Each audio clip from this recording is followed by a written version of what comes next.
تاکہ آپ کو اپنی موت جو ہے وہ یاد آئے. قبرستان جایا کرو تاکہ آپ کو اپنی موت کی فکر رہے کہ ہمیں بھی ایک دن قبرستان میں جانا ہے. تو اس چیز سے یہ ثابت ہو جاتا ہے کہ اللہ رب العزت نے انسان کو اشرف المخلوقات بنایا، تو انسان کو ان چیزوں کے بارے میں سوچ لینا چاہیے کہ ہم جو کر رہے ہیں کیا یہ کبھی ہمارے لیے خطرناک ثابت ہو سکتا ہے. اس چیز پہ غور و فکر کرنے کی ضرورت ہے.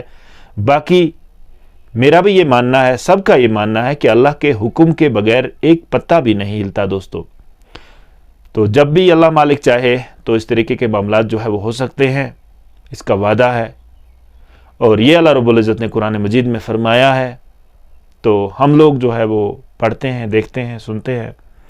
تو اللہ تعالیٰ نے انسان کو اشرف المخلوقات بنایا. میں بار بار یہ بات کہوں گا کہ انسان کو ان چیزوں پہ غور و فکر کرنے کی ضرورت ہے. جو ہم موت کو بسار کے تعمیر بنا رہے ہیں، ہم کبھی اس چیز کا خیال ہی نہیں کرتے ہیں کہ کیا یہ چیز جو ہے وہ ہمارے لیے کبھی خطرناک بھی ثابت ہو سکتی ہے. تو باقی جس طرح سے کشمیری لوگوں نے ترکی کے لوگوں کے ساتھ اس غم کی گھڑی میں شریک ہوئے، یہ قابل تعریف بات ہے.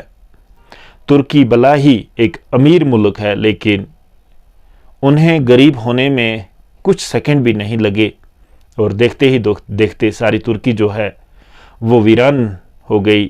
ان کی کوئی دولت ان کے کام نہیں آئی، ان کی کوئی دولت کسی انسان کو نہیں بچا سکی.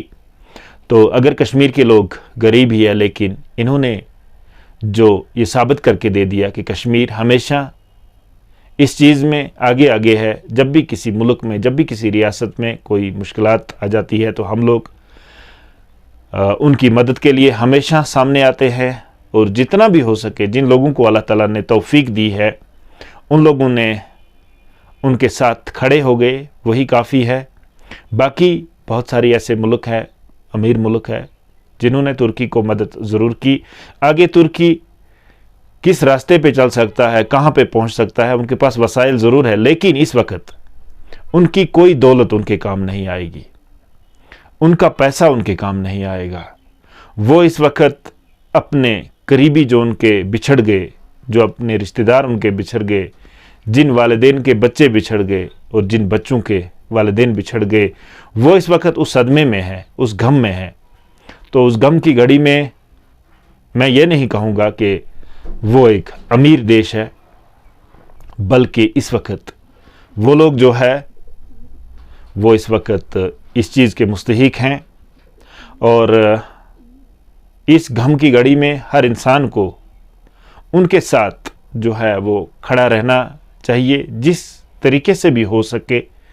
کیونکہ بہت سارے ہمارے عزیز دوست ایسے ہیں جن کی پہنچ ہے، جو کر سکتے ہیں. تو ہم یہ کہیں گے کہ انہوں نے ایک اچھا کام کیا، ایک اچھا قدم جو ہے وہ اٹھایا گیا. تو ان کے ساتھ اس غم کی گھڑی میں شریک رہے. اور اس سے ہم جو ہے، ہم لوگ، ہمیں اللہ تعالیٰ نے ہو سکے یہ ایک آزمائش ہو، ایک امتحان ہو ہم پہ، کہ ہم کس طرح سے اس معاملے میں جو ہے اپنی زندہ دلی کا ثبوت جو ہے وہ پیش کرے. ہم کس طرح سے جو ہے وہ ایک انسان ہونے کا ثبوت جو ہے وہ پیش کرے. تو اللہ رب العزت کی طرف سے ہمیشہ اس طرح کے معاملات جو آتے ہیں تو یہ ہمارے لیے آزمائش ہوتی ہے، امتحان ہوتا ہے. تو اللہ تعالیٰ ہمیں اس آزمائش کی اور امتحان کی گھڑی میں جو ہے ان کے ساتھ کھڑا رکھے، اور اللہ تعالیٰ ہمیشہ ہم پہ مہربان رہے. تو سب چیزیں جو ہے اس کے ہاتھ میں ہیں، ہمارے ہاتھ میں تو کچھ بھی نہیں ہے. ہم صرف سوچ سکتے ہیں، ہم صرف وہی کر سکتے ہیں جو اللہ رب العزت نے فرمایا ہے. تو بہرحال آپ تک میسج پہنچانے کا مقصد یہی ہے، آپ کے سامنے اپنے خیالاتوں کا اظہار کرنے کا مقصد یہی ہے کہ اللہ کے حکم کے بغیر ایک بھی پتہ نہیں ہل سکتا، ایک بھی ذرہ نہیں بدل سکتا. لیکن انسان اشرف المخلوقات ہے.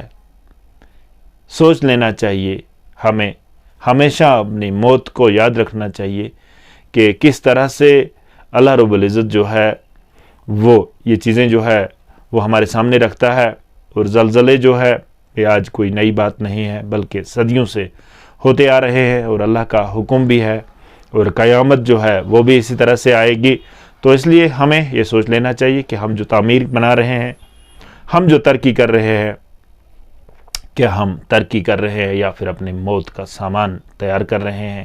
یہ بات ہمیں سوچ لینا چاہیے۔ اللہ تعالی ہم سب پہ فضل و کرم کرے اور اپنے سائے میں ہمیشہ رکھے، ایمان میں رکھے، اور ہمیشہ دوسروں کی مدد کرنے کی توفیق ہمیں عطا فرمائے۔ انشاءاللہ ملتے ہیں اگلے کسی ویڈیو میں، تب تک خدا حافظ۔